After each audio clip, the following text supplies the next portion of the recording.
کی حدیثوں کو پڑھا، انہوں نے اسلام قبول کیا۔ امریکہ کا بہت بڑا ڈاکٹر جس نے ماں کے پیٹ میں پیدا ہونے والے بچے کے اوپر جو الگ الگ دور آتے ہیں اس کا اسٹڈی کیا تھا، اس کا مطالعہ کیا تھا۔ جب اس نے قرآن کو پڑھا 1400 سال پہلے، جب سائنس کا وجود نہیں تھا، جب یہ بڑی بڑی یونیورسٹیاں نہیں بنی تھیں، یہ بڑی بڑی ریسرچ نہیں ہو رہی تھی، اس نے جب قرآن پڑھا اور قرآن کی آیتوں کو جب اس ڈاکٹر نے دیکھا، اس پروفیسر نے دیکھا کہ قرآن کہتا ہے کہ ہم نے ماں کے پیٹ میں حقیر پانی سے بچے کو پیدا کیا اور پہلے ہم نے اس کو علقہ بنایا، پہلے نطفے سے ہم نے علقہ بنایا، علقہ سے مضغہ بنایا، پھر ہم نے گوشت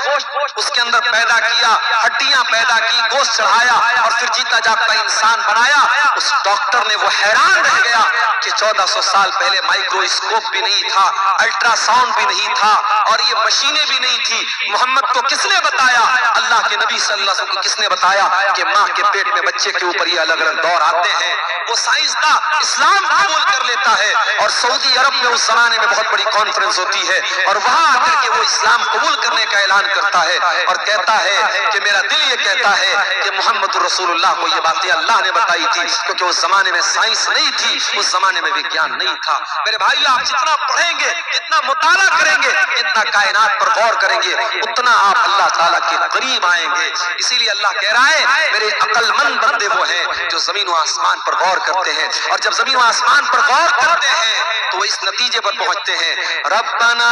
ما خلقت ھذا باطلا، اے اللہ اتنی بڑی کائنات کو تو نے بیکار نہیں بنایا، اس دنیا کو تو نے ایک مقصد کے تحت بنایا ہے، دنیا کو تو نے بے مقصد نہیں بنایا ہے۔ سبحانک فقنا عذاب النار، اے اللہ تو پاک ہے، تو ہمیں جہنم کی آگ سے بچا لے۔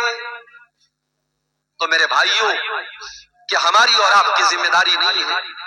کہ ہم اور آپ ان چیزوں کو جاننے کی کوشش کریں جو ہمیں جہنم کی آگ سے بچانے والی ہیں؟ آج کی تقریر میں میں یہ بھی آپ کے سامنے رکھنا چاہتا ہوں کہ وہ کون سی چیزیں ہیں جو ہمیں جہنم کی آگ سے بچانے والی ہیں۔ چند چیزیں، زیادہ وقت نہیں ہے، زیادہ تفصیل کا موقع بھی نہیں ہے، چند چیزیں جو جہنم کی آگ سے ہمیں بچانے والی ہیں۔ آئیے ذرا ہم قرآن و حدیث کی روشنی میں دیکھتے ہیں کون کون سی ایسی چیزیں ہیں جو جہنم کی آگ سے ہمیں بچانے والی ہیں، تاکہ ہم ان باتوں پر عمل کریں اور اپنے آپ کو اور اپنے بیوی بچوں کو جہنم کی آگ سے ہم بچانے کی فکر کریں۔ اس میں سب سے پہلی چیز جو ہے میرے پیارے ساتھیوں، ایک اللہ کی توحید کا اقرار کریں۔ جب تک آپ توحید پر نہیں آئیں گے، جب تک آپ اپنے آپ کو شرک سے نہیں بچائیں گے، آپ جہنم کی آگ سے اپنے آپ کو نہیں بچا سکتے۔ اللہ کے پیارے نبی فرماتے ہیں، بخاری اور مسلم کی روایت ہے، حدیث کے راوی اتبان ابن مالک رضی اللہ تعالیٰ عنہ کہتے ہیں اللہ کے نبی نے فرمایا لَن يُوَافِيَ عَبْدٌ يَوْمَ الْقِيَامَةِ يَقُولُ لَا إِلَٰهَ إِلَّا اللَّهُ يَبْتَغِي بِهِ وَجْهَ اللَّهِ إِلَّا حَرَّمَ اللَّهُ عَلَيْهِ النَّارَ۔ جو کلمہ پڑھے گا، جو لا الہ الا اللہ پڑھے گا، جو توحید پر قائم رہے گا، قیامت کے دن اللہ تعالیٰ اس پر جہنم کی آگ کو حرام کر دے گا، جہنم کی آگ اس کے اوپر حرام ہو جائے گی جو توحید پر قائم ہے۔ یہ توحید سب سے بڑی امانت ہے، اس کی حفاظت کرو میرے بھائی۔ آپ بہار کے کیسے علاقے میں رہتے ہیں جو بارڈر سے قریب کا علاقہ ہے، سیمانچل کا علاقہ ہے، آنے والے دنوں میں حالات بڑے خراب ہوں گے اور آپ کے ایمان کے سودے کیے جائیں گے اور آپ کو لالچ دیا جائے گا، پرلوبن دیا جائے گا اور آپ کے ہاتھوں سے ایمان کی دولت کو چھیننے کی کوششیں بھی ہوں گی۔ مگر یاد رکھنا، دنیا کی تکلیفیں، دنیا کی مصیبتیں آخرت کی مصیبتوں سے بڑی نہیں ہے، دنیا کی گرمی جہنم کی گرمی سے خطرناک نہیں ہے، دنیا کی جیل جہنم کی جیل سے خطرناک نہیں ہے۔ دنیا کی ہر تکلیف کو سہ لینا، مگر کبھی شرک مت کرنا میرے پیارے ساتھیوں۔ لا تشرک باللہ، اللہ کے نبی فرماتے ہیں اللہ کے ساتھ کبھی شرک مت کرنا۔ وَإِن قُتِلْتَ أَوْ غُرِّقْتَ، تمہیں قتل کر دیا جائے، تمہیں جلا دیا جائے، تب بھی تم اللہ کے ساتھ کبھی شرک مت کرنا۔ جہنم سے بچانے والی دوسری چیز، بار بار اللہ تعالیٰ سے دعا کرو کہ اللہ تو جہنم سے بچا لے۔ اللہ کے پیارے نبی فرماتے ہیں من سال اللہ اللہ الجنتا، جو اللہ تعالیٰ سے 3 مرتبہ جنت کا سوال کرتا ہے، جو اللہ سے کہتا ہے اے اللہ تو جنت دے دے، اے اللہ تو جنت دے دے، اے اللہ تو جنت دے دے، جو 3 مرتبہ جنت کا سوال کرتا ہے، قالت الجنت، تو جنت اللہ تعالیٰ سے کہتی ہے اللہم ادخلہ الجنت، اے اللہ تو اس کو جنت میں داخل کر دے۔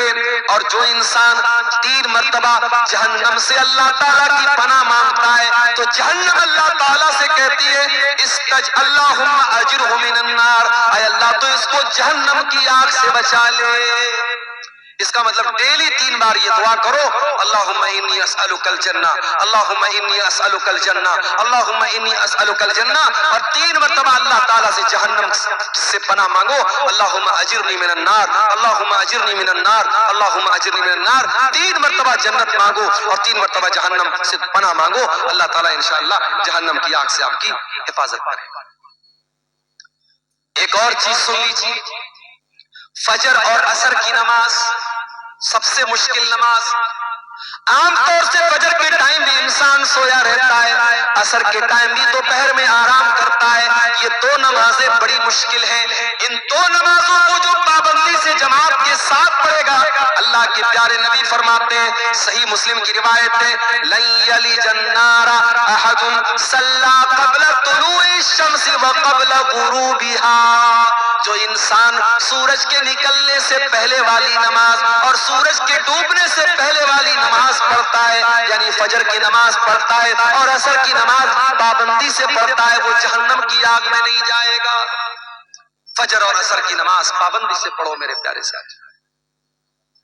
اس کا مطلب یہ نہیں باقی 3 ٹائم کی نماز معاف ہے، نماز تو 5 ٹائم کی پڑھنا ہے، مگر چونکہ یہ 2 نماز ایسی ہے، عام طور سے لوگ غفلت کرتے ہیں، لاپرواہی کرتے ہیں۔ رات میں بستر پہ جلدی سونے جایا کرو، آج کل جاڑے کا موسم ہے، رات میں 10 بجے بھی اگر آپ بستر پہ گئے، 11 بجے بھی آپ گئے، 5 بجے صبح فجر کی اذان ہو رہی ہے، آپ کے پاس 6 گھنٹے بچ رہے ہیں، 7 گھنٹے بچ رہے ہیں، آرام سے آپ اپنی نیند پوری کیجئے، موبائل کے اوپر الارم لگا لیجئے اور فجر کی نماز آپ پڑھیے، اور اسی طریقے سے عصر کی نماز بھی آپ جماعت کے ساتھ پڑھیے۔ یہ 2 نمازیں آپ کو جہنم کی آگ سے نجات دلائیں گے۔ اس کے بعد اللہ کے نبی فرماتے ہیں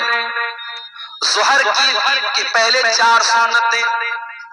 ظہر کے فرض سے پہلے 4 سنتیں پڑھنے والا بھی جہنم سے بچایا جائے گا۔ ام حبیبہ کہتی ہیں اللہ کے پیارے نبی نے فرمایا من حافظ علی 4 رکعات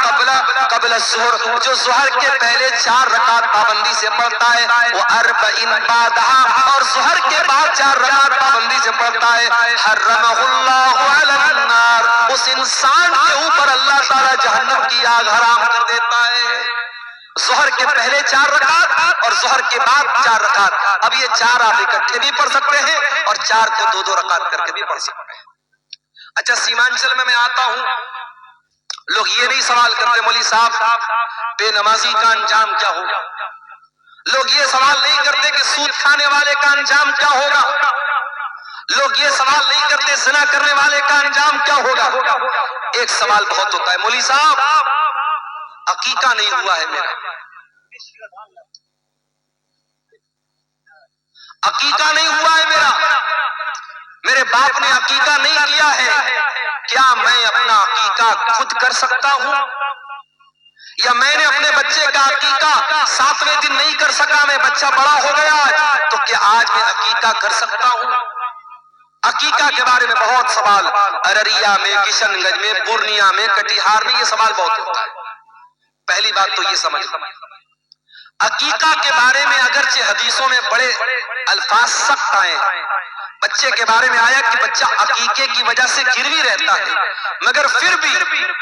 اکثر علماء کے نزدیک عقیقہ سنت ہے، عقیقہ فرض نہیں ہے۔ نماز 5 ٹائم کی پڑھنا فرض ہے، ہمیں نماز کی اتنی چنتا نہیں، عقیقہ کی بہت چنتا ہے۔ دوسری بات یہ ہے اگر ہمارے ماں باپ نے 7ویں دن طاقت تھی اور عقیقہ نہیں کیا تو یہ ہمارے ماں باپ کی غلطی تھی۔ اب ہم اپنے ماں باپ کی غلطی کی سزا اپنے آپ کو نہیں دے سکتے۔ اگر ہمارے ماں باپ نے ہمارا عقیقہ نہیں کیا تو ان کو کرنا چاہیے تھا، انہوں نے نہیں کیا، اگر ہم خود کرنا چاہتے ہیں تو کر سکتے ہیں۔ دلیل دلیل صحیح روایت ہے، السلسلۃ الصحیحہ میں علامہ البانی نے صحیح قرار دیا ہے کہ اللہ کے نبی نے اپنا عقیقہ اپنے نبی ہونے کے بعد کیا تھا۔ اسی حدیث سے علماء نے استدلال کیا ہے اگر کسی کا عقیقہ نہ ہوا ہو بہتر تو یہ ہے 7ویں۔ اور بعض لوگ جو یہ کہتے ہیں اگر 7ویں دن عقیقہ نہیں ہوا تو پھر کبھی عقیقہ نہیں کر سکتے، وہ بات صحیح نہیں ہے۔ سنت یہی ہے، افضل یہی ہے، کوشش اسی بات کی کرو کہ 7ویں دن کیا جائے۔ اگر 7ویں دن نہیں ہو پایا اس کے بعد کبھی بھی کر سکتے ہیں۔ آپ کا اگر اپنا عقیقہ نہیں ہوا ہے اور آپ کے بچے کا بھی نہیں ہوا ہے تو پہلے آپ اپنے بچے کا عقیقہ کریں گے، کیونکہ آپ بچے کے باپ ہیں اور پہلے بچے کا عقیقہ آپ کی ذمہ داری، آپ کے اپنے عقیقہ کی ذمہ داری آپ کی نہیں۔ بچے کا کرنے کے بعد اگر آپ کو طاقت ہے تو اپنا بھی کر لیجئے۔ عقیقہ ہمیشہ چھوٹے جانور میں کیا جائے گا، بڑے جانور میں عقیقہ ثابت نہیں ہے۔ ایک ہی جانور میں عقیقہ بھی کرنا اور ایک ہی جانور میں قربانی کرنا یہ ثابت نہیں۔ عقیقہ کا جانور الگ ہونا چاہیے، قربانی کی طرح عقیقہ کا جانور بھی بے عیب ہونا چاہیے، عیب دار نہیں ہونا چاہیے، مگر ہاں قربانی کا جانور دتا ہونا شرط ہے، عقیقہ میں دتا ہونا شرط نہیں ہے۔ اگر دتا ہے اچھی بات ہے، اگر دتا نہیں ہے تو بھی عقیقہ ہو جائے گا، کوئی حرج کی بات نہیں ہے۔ میں یہ بات اس لیے بتا رہا ہوں کیونکہ اکثر جو ہے یہ سوال آتا رہتا ہے۔ اور دیکھیے یہ مولوی صاحب نے پرچی دی ہے، ایک بچے کی دستار بندی بھی کرنا ہے، بلائیے بچے کو، جلدی سے کر دیں گے اس کی دستار بندی۔ جہنم کی آگ سے بچانے والی ایک اور چیز ہے میرے پیارے ساتھیوں، اللہ کے پیارے نبی صلی اللہ علیہ وسلم نے فرمایا کہ اتقوا النار ولو بشق تمرہ، جہنم کی آگ سے اپنے آپ کو بچاؤ اگرچہ تم ایک کھجور کا ٹکڑا ہی اللہ کی راہ میں دے سکتے۔ اللہ کی راہ میں اگر ایک کھجور کا ٹکڑا دے کر اگر تم اپنے آپ کو جہنم کی آگ سے بچا سکتے ہو تو بچا لو۔ ضروری نہیں ہے کہ آپ کروڑوں کی دولت اللہ کی راہ میں خرچ کریں، اگر آپ غریب ہیں، آپ کے پاس کچھ نہیں ہے، اگر کھجور کا ایک ٹکڑا بھی آپ کے پاس ہے اسے بھی اللہ کی راہ میں دان دے کر کے اور صدقہ دے کر کے آپ اپنے آپ کو جہنم کی آگ سے بچا سکتے ہو۔ اسی طریقے سے میرے پیارے ساتھیوں، نفل روزہ رکھنے سے بھی جہنم کی آگ سے اللہ آپ کو بچائے گا۔ جاڑے کا موسم ہے، دسمبر کا مہینہ چل رہا ہے، 5 بجے فجر کی اذان ہو رہی ہے اور شام کو مغرب کی اذان بھی 5 بجے کے پہلے ہو رہی ہے، 12 گھنٹے سے بھی چھوٹا روزہ ہے، جاڑے کا روزہ ہے، جاڑے کا موسم ہے، سردی کا موسم ہے، آسان ہے آپ کے لیے روزہ رکھنا، ہو سکے تو نفل روزہ زیادہ سے زیادہ رکھا کرو۔ اللہ کے نبی فرماتے ہیں ما من عبد یصوم یوما فی سبیل اللہ، جو بندہ اللہ کی راہ میں ایک دن کا روزہ رکھتا ہے، الا بعد اللہ بذالک اليوم وجہہ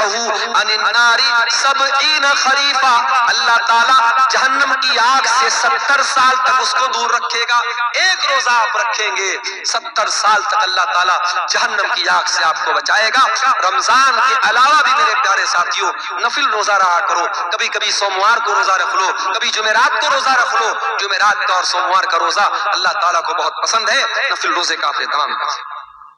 اسی طریقے سے اللہ کے خوف سے رونے والا، اس کو بھی اللہ تعالیٰ جہنم کی آگ سے بچائے گا۔ اللہ کے نبی فرماتے لا یلج النار رجل بکا من خشیت اللہ، جو انسان اللہ کے خوف سے روتا ہے، جس کی آنکھوں سے اللہ کے خوف سے آنسو بہتے ہیں، وہ انسان بھی جہنم کی آگ میں نہیں جائے گا۔ جہنم سے بچنا ہے، کبھی کبھی رات میں اٹھ کر کے اللہ کی بارگاہ میں آنسو بہایا کرو، اللہ کے سامنے رویا کرو۔ جو آنکھیں اللہ کے خوف سے روتی ہے میرے پیارے ساتھیوں، ان آنکھوں کو اللہ تعالیٰ جہنم کی آگ سے بچاتا ہے۔ اگر آپ بیٹیوں کے باپ ہیں، چھیلی ہے آپ کے گھر میں، لڑکی ہے، بیٹی ہے، آپ اس کی پرورش کر رہے ہیں، یہ لڑکی آپ کو جہنم کی آگ سے بچانے کا ٹکٹ لے کے آئی ہے۔ اللہ کے نبی فرماتے ہیں جس کو 3 بیٹی ہو، جس کو 3 بہن ہو یا 2 لڑکی ہو، 2 بہن ہو، اور ان لڑکیوں کے بارے میں وہ انسان اللہ سے ڈرتا ہو اور ان لڑکیوں کے ساتھ اچھا سلوک کرتا ہو، وہ انسان جنت میں داخل ہوگا اور وہ بچیاں اپنے ماں باپ کو جہنم کی آگ سے بچائیں گی۔ بیٹی والوں، یہ نصیب کی بات ہے، اللہ نے آپ کو بیٹی کا باپ بنایا ہے، اپنی بیٹیوں کی صحیح پرورش کرو۔ اور آخری چیز سن لیجئے، کبھی اگر آپ کے مسلمان بھائی پر جھوٹا الزام لگے، آپ کے کسی مسلمان بھائی پر جھوٹی تہمت لگے، تو اپنے بھائی کا ڈیفنس کرنا، اپنے بھائی کا بچاؤ کرنا،